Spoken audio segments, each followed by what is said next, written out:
నమస్తే జెడ్బీ9 న్యూస్ కి స్వాగతం. గోదావరిఖని ఏరియా హాస్పిటల్లో సరైన వైద్యం అందించడంలో వైఫల్యం చెందిన గైనకాలజిస్టుపై చర్యలు తీసుకోవాలని లక్షలాది రూపాయలు వెచ్చించి కొనుగోలు చేసిన విలువైన వైద్య పరికరాలు మూలన పడి ఉన్నాయని, వాటికి సంబంధించిన సరైన నిపుణులను నియమించకపోవడం వల్ల అవి నిరుపయోగంగా ఉంటున్నాయని, సింగరేణిలో ఉన్నతాధికారుల నిర్లక్ష్యం వల్ల గోదావరిఖని ఏరియా హాస్పిటల్లో ఉన్న వైద్యులు పేషెంట్ల పట్ల నిర్లక్ష్యం వహిస్తూ వారి ప్రాణాలతో చెలగాటమాడుతున్నారని ఏఐటియుసి ఉప ప్రధాన కార్యదర్శి మడ్డి ఎల్లాగౌడ్, బ్రాంచ్ కార్యదర్శి ఆర్ఎల్ఈ పోషంలు ఆరోపించారు. దీన్ని మేము ఖచ్చితమైన నిర్ణయం తీసుకోవాలని చెప్పి చాలాసార్లు మనం చెప్పడం జరిగింది. ఇలా సింగరేణి బంగారు సింగరేణి అంటున్నాం. ఇలా పరోక్షంగా ప్రత్యక్షంగా ఇలా తెలంగాణ రాష్ట్రాన్నే సాదే దిశగా ఇలా చేసుకుంటున్నాం. ఇలా ప్రభుత్వం ఏ ప్రభుత్వం వచ్చినా సింగరేణి డబ్బులతోని ఎంజాయ్ చేస్తున్నారు తప్ప కార్మికుల బాగోగులు చూడడానికి కేవలం సింగరేణి హాస్పిటల్లో మంచి డాక్టర్లు కానీ మెడిసిన్ కానీ లేకపోవడం ఇది శోచనీయం. ఇలా ఈ ప్రాంత అధికారులు కానీ లేదా సింగరేణి వ్యాప్తంగా ఉన్న రాజకీయ నాయకులు కానీ లేదా అధికారులు కానీ ఎవరైనా కానీ దీన్ని ఒకసారి ఆలోచించమని చెప్తున్నాం. మేము ఇలా ప్రాణాలు పోతుంటే ఆందోళన చేస్తుంటే అప్పటి వరకే మాట్లాడుతున్నాం తప్ప దీన్ని ఆలోచన చేస్తలేరు, ఆచరణలో పెట్టకుండా ఇలా ప్రాణాలు పోతున్నాయి కార్మికులై. ఇలా రిఫరల్ అన్న దాని మీద పెద్ద దందా నడుతుందని కూడా మీ సందర్భంగా చెప్తున్నాం. ఎందుకంటే ఇలా కార్మికుడు రిఫరల్గా పోతే ఇలా సగం డబ్బులు సింగరేణి, సగం డబ్బులు కార్మికుని కట్టుకుంటున్నారు. ఎందుకంటే పాలన కన్నా ఎక్కువ కాదు అని చెప్పి సగం డబ్బులు కార్మికుడు చెల్లిస్తున్నాడు, నష్టపోతుంది. ఇలా కార్మికులు కష్టపడి శ్రమటోర్చి కార్మికులకు వైద్యం లేకపోతే ఇలా మనం సిగ్గుపడవలసిన అవసరం ఉందని చెప్పి సందర్భంగా మేము సింగరేణి యాజమాన్యాన్ని కోరుతున్నాం. ఈ మొన్న ఏదైతే ఇలా హాస్పిటల్ ఉందో ఈ ప్రాంతం రామగుండం రీజన్, బెల్లంపల్లి రీజన్ కార్మికులందరూ కూడా గోదావరిఖని హాస్పిటల్కి వస్తున్నారు. ఇలా కరెక్ట్గా డాక్టర్లు లేవు, కరెక్ట్గా ఇక్కడ వార్డులు లేవు. అంటే ఇలా డాక్టర్లు ఎందుకు ఉండలేరు? వారికి సరిపోయిన మన ఏది సదుపాయమా లేకపోతే వాళ్ళకు వేజేసి లేకనా ఏందనేది ఒకసారి యజమాన్యం ఆలోచించాలని చెప్పి సందర్భం చేస్తున్నాం.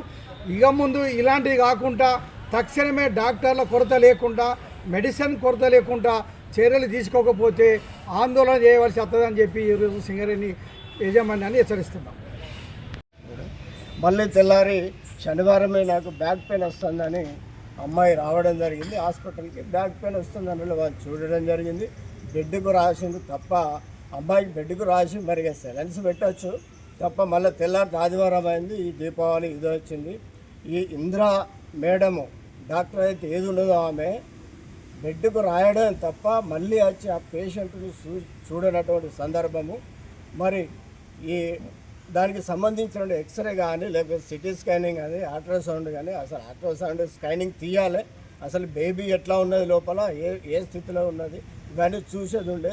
ఈ 3 రోజులలో చూడకుండా బెడ్ కాడికి రాకుండా ఆమెను పట్టించుకోకుండా ఉండడంతో మళ్ళీ మాధవి అనే డాక్టరు మొన్న ఆదివారం రోజు సాయంత్రము నైటు డ్యూటీ డాక్టరు ఆమె కూడా బెడ్ కాడికి పోకుండా ఎలాంటిది పరిస్థితి ఆమె అంటే పేషెంట్కున్న పరిస్థితి, ఆ బేబీ ఎట్లా ఉన్నది ఈమె ఎట్లున్నది చూడకుండా వాళ్ళు తెల్లారి ఆపరేషన్ ఆదివారం రోజు ఆపరేషన్ చేస్తాం, నిన్న సోమవారం రోజు ఆపరేషన్ చేస్తామని వాళ్ళు స్కానింగ్ కోసము సింగరేణిలో లేకపోవడం వల్ల ప్రైవేట్ హాస్పిటల్ పొద్దున వెళ్తే ప్రైవేట్ హాస్పిటల్ పోయినాక అల్ట్రాసౌండ్ ఆయన ఆ డాక్టర్ సాబు బేబీ చనిపోయింది, ఆల్రెడీ ఎప్పుడో చనిపోయింది, మీరు ఇప్పుడు ఇది పరిస్థితి ఇది అని ఆయన చెప్పిన తర్వాత హాస్పిటల్కి వచ్చిన తర్వాత నిండా తీసిన తర్వాత బేబీ చనిపోయింది అనేది తెలియడం జరిగింది. ఈ సింగరేణి హాస్పిటల్లో ఉంది అల్ట్రాసౌండ్ మిషన్ ఉంది కానీ డాక్టర్ లేడు, దానికి సంబంధించినటువంటి టెక్నీషియన్ లేడు, దానికి సంబంధించినటువంటి లేకపోవడం వల్ల ఈ నష్టం జరిగింది. మరి ఇది ఉన్నటువంటి ఇప్పుడు ఎవరైతే ఇంద్ర అనే డాక్టర్ ఉందో ఆమె కనుక ఇలా శనివారం అమ్మాయి అయితే శనివారమో, శుక్రవారం అమ్మాయి అయితే శుక్రవారమో లేక శనివారమో ఈ అల్ట్రాసౌండ్ స్కానింగ్ తీసినట్టయితే ఆ బేబీ మెడకు పేగు 2 రౌండ్లు వేసుకొని ఉన్నదట. దానివల్లనే చనిపోయింది. ఆ బేబీ టడగలతో ఆ పేగు ఉరివాడి ఆ బేబీ చనిపోవడం జరిగింది. దీనికి సింగరేణి యజమాని డాక్టర్ అనే వ్యక్తి డాక్టర్ దగ్గరికి మనం ఎందుకు పోతాం? ప్రాణం పొయ్యవని పోతాం, కాపాడవని పోతాం, ప్రాణాలు తీయవని కాదు. అట్లా చేసే సందర్భంలో ఆమె మీద యాక్షన్ తీసుకోవాలని ఆమెను డిస్మిస్ చేయాలని చెప్పడం జరిగింది. మిగతా వాళ్ళ మీద యాక్షన్ సింగరేణి యాజమాన్యం కూడా వేలాది కోట్ల రూపాయలు దానదత్తం చేస్తూ ఉన్నది. సింగరేణి కార్మికుల పట్ల, సింగరేణి కార్మికుల కుటుంబాల పట్ల సింగరేణి హాస్పిటళ్లలో ట్రీట్మెంట్ పూర్తిగా 100% పూర్ ట్రీట్మెంట్. సంబంధిత డాక్టర్లు ఉండరు, డ్యూటీ డాక్టర్లు ఉండరు, స్పెషలిస్ట్ డాక్టర్లు ఉండరు, సరైన మెడిసిన్ ఉండదు. ఇవన్నీ కూడా సింగరేణి యాజమాన్యము ఇవాళ సింగరేణి కార్మికులంతా సింగరేణి హాస్పిటల్ పోదామంటేనే ఇక భయపడతా ఉన్నారు, భయభ్రాంతులకు గురవుతూ ఉన్నారు. చెప్పడం మాత్రము చాలా చెప్తాను. సింగరేణి యాజమాన్యం కార్మికులకు ఎప్పటికప్పుడు